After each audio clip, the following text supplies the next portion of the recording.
This podcast is brought to you by the GTFurther Team in conjunction with Mother Nature.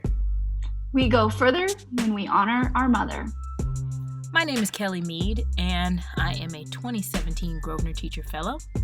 I am in California, and I teach in Long Beach Unified School District at Jordan High School. I teach epidemiology and public health, medical chemistry, and environmental geoscience. I'm Alicia Lindsay. I am a 2019 GTF to Alaska, and I am a 7th and 8th grade social studies teacher. I teach at Bradford K-8 for Jeffco Public Schools, and we are excited to welcome you to the first podcast. Yes, FFX Summer Sizzle. That's the Friday Further X. So we are excited to welcome our first guest, Rab Cummings from Bozeman, Montana. A teacher at Peak Potential Academy, Rab has led several expeditions for Lindblad and National Geographic. And you spell my name R-A-B, Rab. I've never met another Rab, but that's who I am. It's short for Robert, should you live in Scotland. This month's topic is the transformative and healing power of nature for educators. According to a recent study at Yale, a precise measurement of 120 minutes of a healthy dose of nature is required for feeling a strong sense of well-being and restoration. As we are emerging from this challenging school year, we wanted to take the opportunity to help our education community recover and restore their inner self.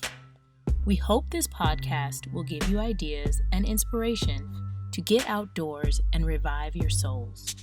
Nature is not just nice to have, it's a must-have. On the subject of nature as transformational and healing, especially here at the end of this COVID year, I have a few thoughts, and I've been asked to be here because I've spent a lifetime in and out of wilderness areas, leading wilderness trips, teaching in wilderness areas, leading expeditions. How and why is nature relevant, and why is it necessary for us to take part in? Alicia?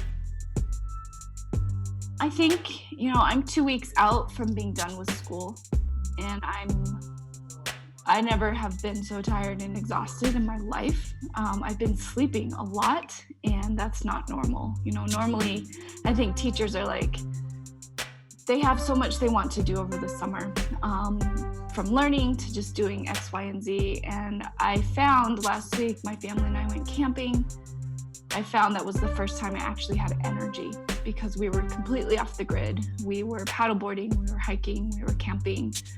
And it was just kind of like that aha moment where you are like, wow, if I'm going to get myself back into shape in the sense of being able to enter the classroom in the fall, I'm going to have to really be in nature as much as I can, because that's where I personally am finding I'm restored.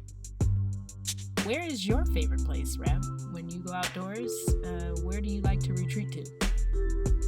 Well, there's the everyday. There's the everyday thing, and I walk my dog down to a little creek that's down behind our house, and there's a beaver dam down there, and winter and summer I go down there, and I don't really have much of an agenda. I just like to watch the seasons pass, but I try and do it almost every day, and I don't bring a journal, I don't bring a pencil, I don't bring my phone, I don't bring anything, and I just try and open myself up. I listen to bird songs, I listen to the wind, with having the dog with me, he just sniffs around in the mud, and we just walk and walk and walk, and to see it in all the different times of the year. Deep winter here in Montana can be below zero, and summer here can be 95 degrees, and you have everything in between. And so that's my little home patch, I think, is what I call it. Everybody should have a home patch. If I get a chance to get out for longer trips, I feel very fortunate here in Montana that we're in close proximity to some pretty wild areas. There's a place called the Beartooth Mountains, south of Billings, Montana, in north and east of Yellowstone National Park. It's the largest area of wildland in North America, over 10,000 feet. We usually backpack in there for a week or two every year with my family. And it's just a place we go back to again and again and again. I think it's great to have the like the 10-minute walk, where can you go Absolutely. to in 10 minutes, and have the space that you can go to that's a little bit further out and venture to. I think those are very important to distinguish between too, because you're still having that retreat, even if it's just a 10-minute walk away. Yeah, absolutely.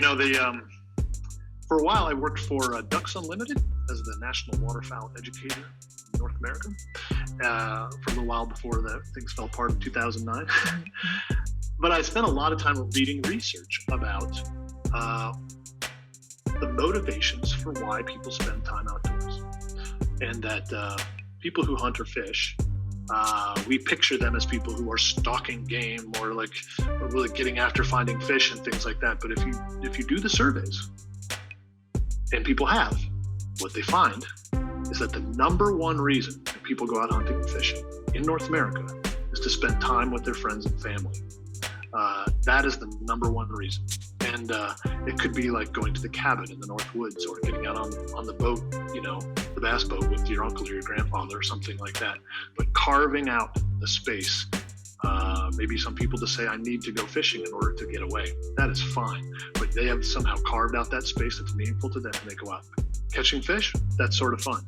Spending time with your children, your parents, your grandparents is by far the most important value that people place on those experiences. So however you can have them, you can fish at the pond behind your house, you can go out on the ocean, however you want to do it.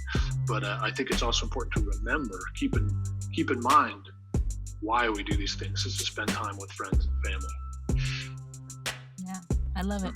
It's so, I'm like, yes, I do. That is one of the reasons why I am out there, and I make sure to invite my family along too. Like each time, now that I'm older and I could go by myself, I make it a point to say, even my septuagenarian parents and family, they're getting aunt and uncles, they're getting up there in age, but I make it a point to say, let's come with me, because I want to spend that time with them. So. Right. As a parent, having a place that you take your children to could be a state park, could be just the river, could be anywhere. But you get in the car and it's an adventure. If you can spend the night, great.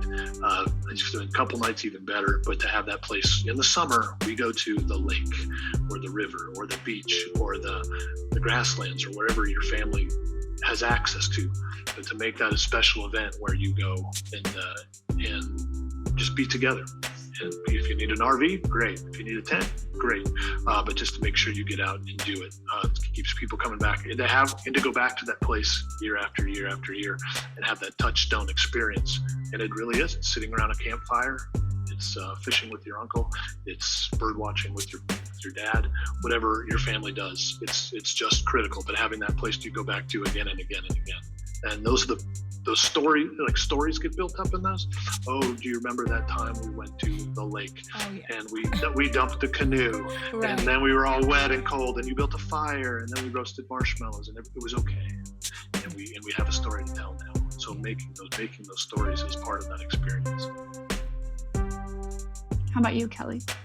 Well, first of all, I'm not actually done with school yet. I still have this week to go. We're in the last finals, and I am at a point where I am just kind of finished with school, even before school is over. And I feel it with the students as well. They kind of just want this school year to be over, and they've worked really hard. We've all worked very hard. And from time to time, I take journeys to my cabin up in the Lake Arrowhead area, where I can just sit outside and listen to nature.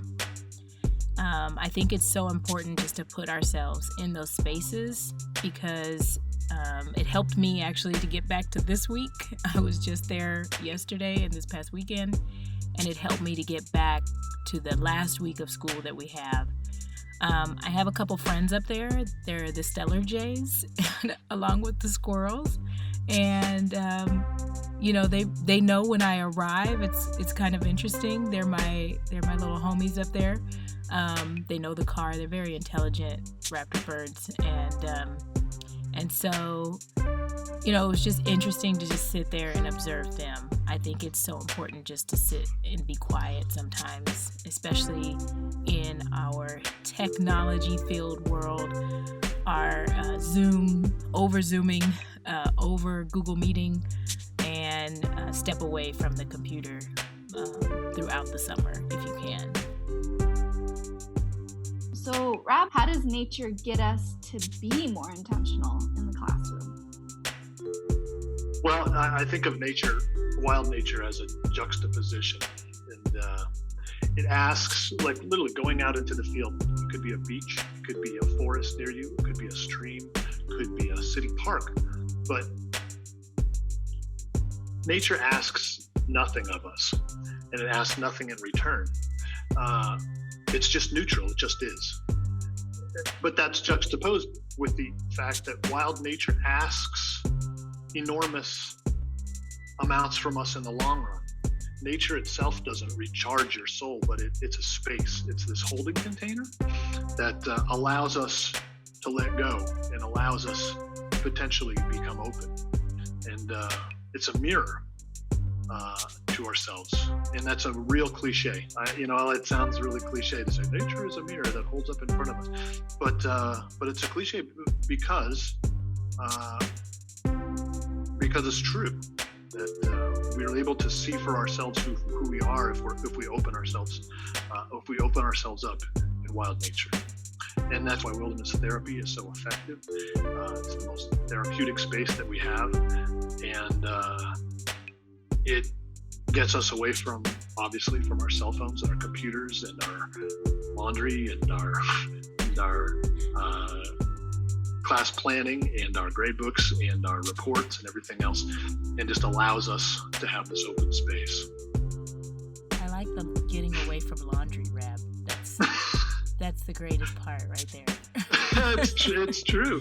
That our lives are so consumed now with so many things that it's we have to be very intentional to step outside, put away our phone. And the thing that's most challenging, and I'm challenged with this still today, is to just step out and have no agenda. To just sit there and watch the trees, the wind blow the trees, to watch the water flow by, to watch the birds come to the bird feeder. That is very challenging. I think as teachers, there's high expectations of ourselves. Other people have high expectations of us, and that when we go outside, we need to do something. We need to achieve something, make a deliverable, something like that. But opening yourselves up to the process of just letting that go, especially this summer after this COVID summer, just stopping and letting go and just being is a real gift. And wild nature can give that to us. It's free. I like that, no deliverables. Yeah, and I think that's really important when we think about taking kids out. It doesn't have to be just intentional. It can just, like you said, it can just be.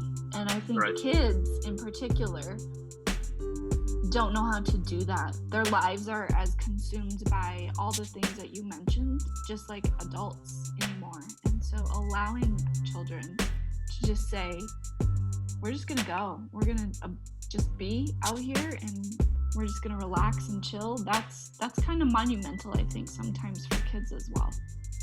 In a way, I find you have to give them permission. I give you permission to have the next hour and a half to do anything you want, as long as you stay within these boundaries and be safe. And if you take them to a small stream where they can wade around in the water, or like up to their ankles, or just explore through a forest, or walk along a beach. There's something for everyone out there, and but by giving them permission, so they stand there for about 5 minutes or so. Going, well, what do we do? And you just keep your mouth shut. Don't say anything. Right. They'll find it. Trust They me. will. I've seen that happen. It's amazing when you give folks the space to have a little freedom to make the decision about what they want to do out here. It's really exciting. As educators, we would like to ask you what advice you could provide for teachers who are contemplating integrating the outdoors into their daily routines with their students, and how to make it efficient and effective. I think the most important thing is to be kind to yourself and to keep it real. And when I say that, convincing your administration, even just to go outside now, can be challenging. And so I would start small. I would start right close to your school, on your school grounds if needed, but try and travel afield just by walking off your school grounds. That way you're not asking for resources and buses and transportation and money. And if you can do a few of those things successfully, then you can take the next step, which is get kids further afield if that's possible. I would encourage you to reach out to your community. Here in the West, we have conservation districts, which often run irrigation projects and things like that, or other state or local environmental regulatory agencies.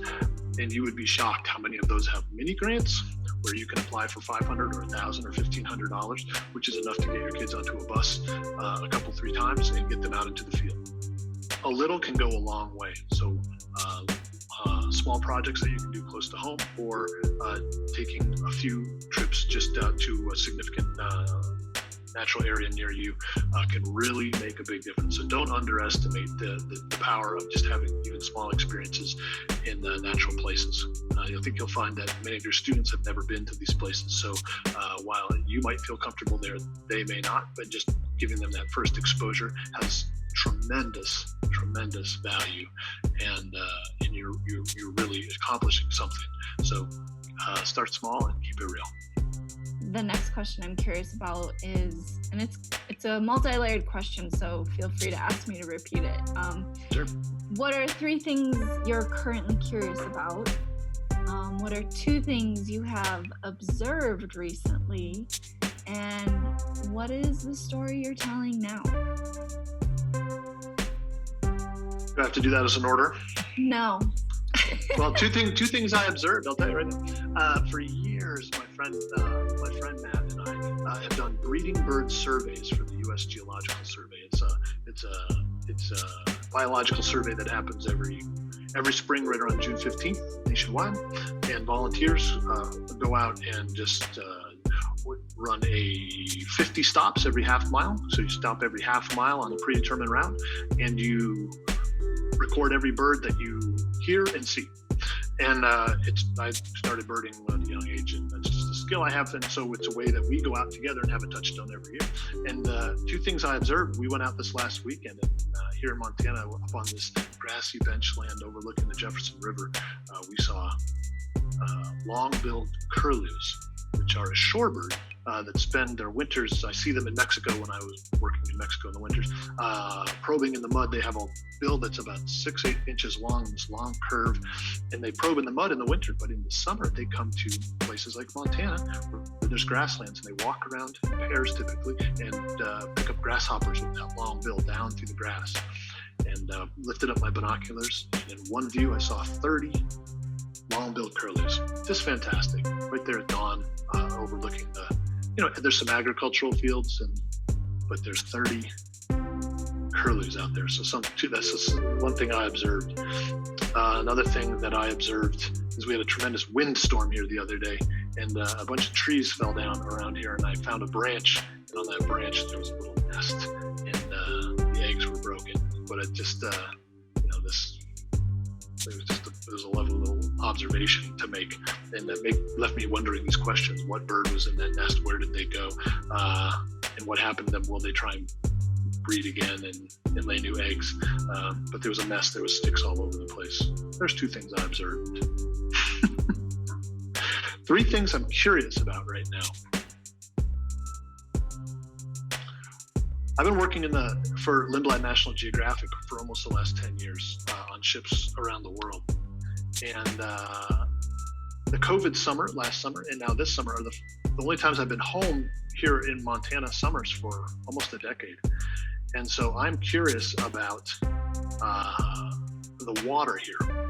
It's a place, there's many rivers here, and that we have a drought coming up this summer, and I'm going to spend a lot of time going back to the same place on the Gallatin River.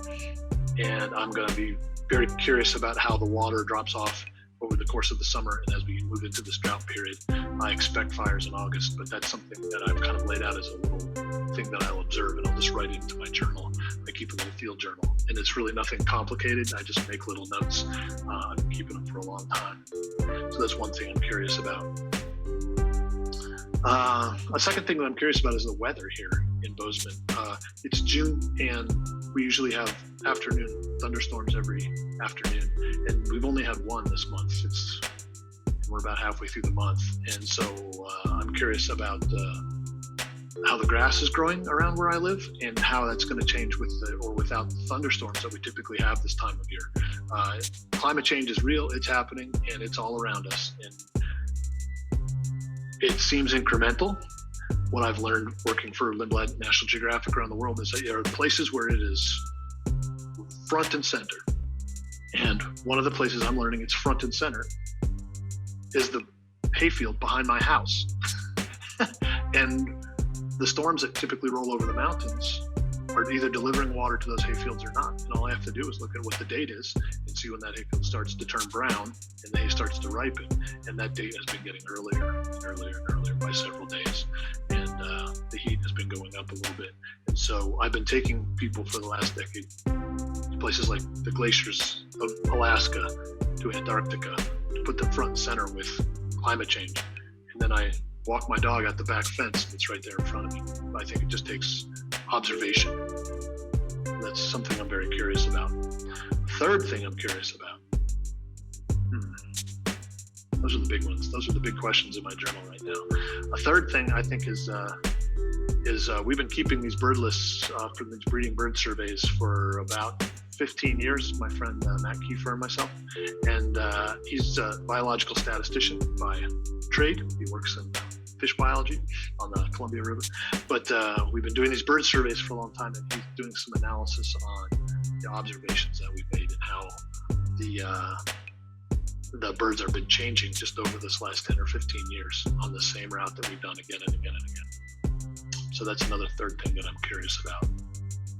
So then what is the story you're telling now? Well, I turned 50 this year. I've been leading expeditions, except for COVID year, virtually every year since I was 17 years old, on some level, wilderness trips at some point along the course of every year. Some of those years I've spent as much as 200 nights a year in the field. Other times I've spent just a week or two in the field, but all of those actively guiding expeditions. The story I'm telling myself is that when COVID came, it was time to kind of reel that in and spend more time with my family here in Bozeman. My children are now moving off to college, graduating from high school. I get to spend more time with my wife.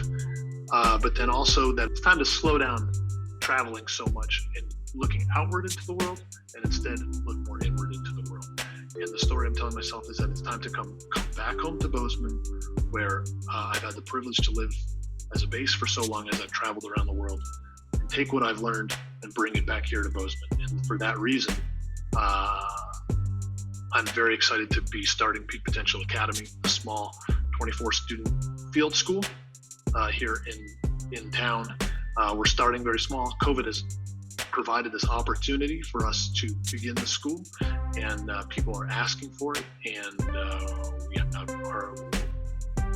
our enrollment is almost full now, and we are going to run a grade 4th through 8th school, and where we obviously focus on fundamentals and our daily discipline of school, but then make a concerted effort to get out into the field on what we call learning expeditions and take kids first close to home, then a little bit further afield here around the state in Montana.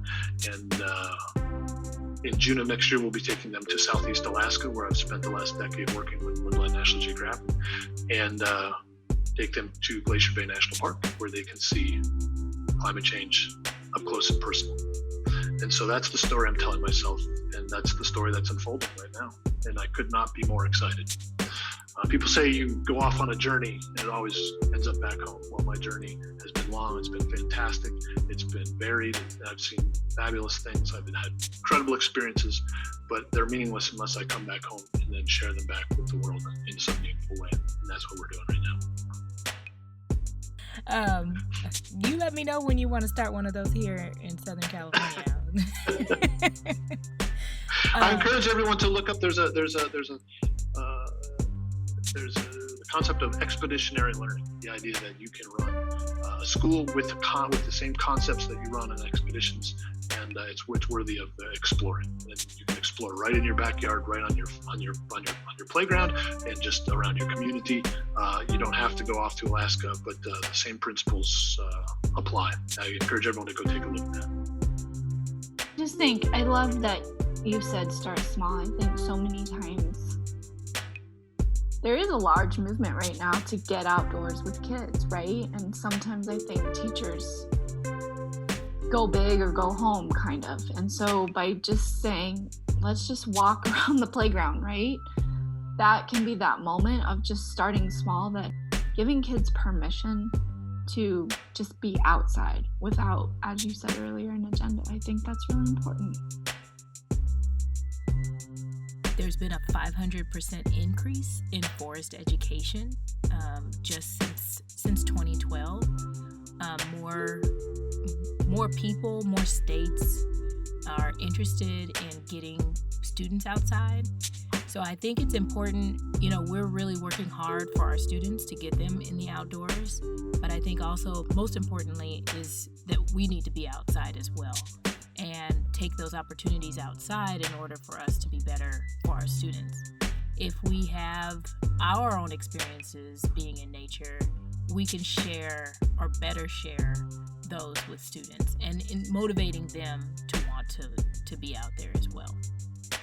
I spoke with my wife, who's a mental health therapist. She and I worked together through most of these guiding and wilderness experiences that I've done through my life. And I said, as a therapist, what would you tell teachers who've been through this COVID year and are trying to kind of hit the reset button? And she said the same thing. She said, just go outside with no agenda. Take a walk your dog, be with your kids, go to the lake, go to the river, go to the beach, go to the grasslands around you, and don't feel like you need to accomplish anything. Just being there is accomplishment enough. And if you need permission, my wife gives you permission. You can go. It's okay. Tell anyone that needs to know that she said it's okay. Thank you, Mrs. Cummings. We appreciate that. Thank you very much. She can be your therapist. Just say your therapist said it was important. Right. Educators, we want to hear from you. So we have a question for you. What's your favorite outdoor space to recoup from this type of year we've had? And what's your favorite outdoor space in general? We would love if you would add your ideas to our GTFurther hashtags on Twitter, Instagram, or Facebook. The hashtags are #ConnectingFurther and #EducatorExplorer. We look forward to seeing those online.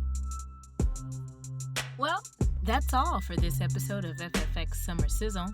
For more on today's episode and the latest further updates, you can always visit https://educatorexplorersfurther.blogspot.com or visit us on Facebook on the Nat Geo Ed/GT Fellows Further page. This podcast is brought to you by the GTFurther Team in conjunction with Mother Nature. We go further when we honor our mother. Thanks for listening, and we can't wait to see you again for our next podcast. FFX Summer Sizzle is a GTFurther Team original production. It's hosted by Alicia Lindsay and Kelly V. Mead. From South Dakota, California, and Colorado, the show is produced by Ann C. Lewis, Kelly V. Mead, and Alicia Lindsay. Editing, sound, design, and original scoring by Kelly V. Mead, with help from nature.